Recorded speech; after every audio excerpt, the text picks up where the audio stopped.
This 4-layered vanilla sponge rainbow cake is going to be decorated in a rainbow unicorn theme.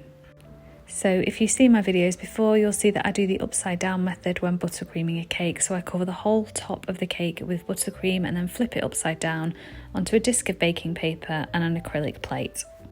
I then fill the cake with jam and buttercream, and then I put it in the fridge to chill for around half an hour, and this just firms it up ready for the crumb coat. I decided to crumb coat this one with white chocolate ganache because it is quite tall and it's quite warm here as well in the UK, so it just gives me that extra layer of stability. Just holds everything nice and firmly in place. And then I did a big thick layer of the off-white / cream buttercream and scraped around with my metal scraper until it was nice and smooth.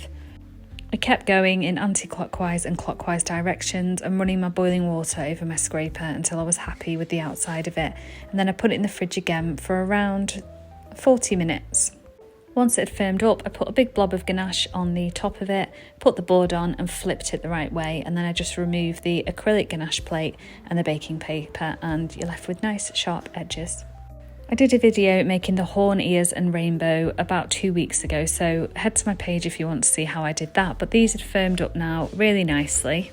I attached the horn, and this is a Gem 2D rosette nozzle, so I added some rosettes with that in lots of different pastel colours. I did use white melted deco melts to attach the horn and the rainbow because these set nice and firm.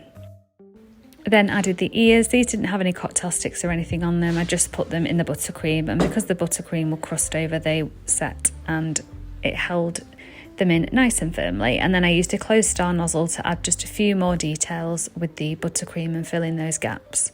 I put some little stars and hearts and sprinkles on there as well.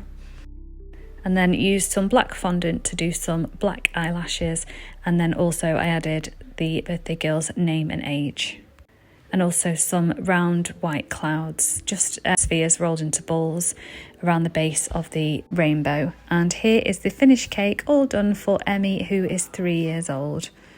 This has got to be one of my favourite styles. I love the pastel colours with the gold and white together.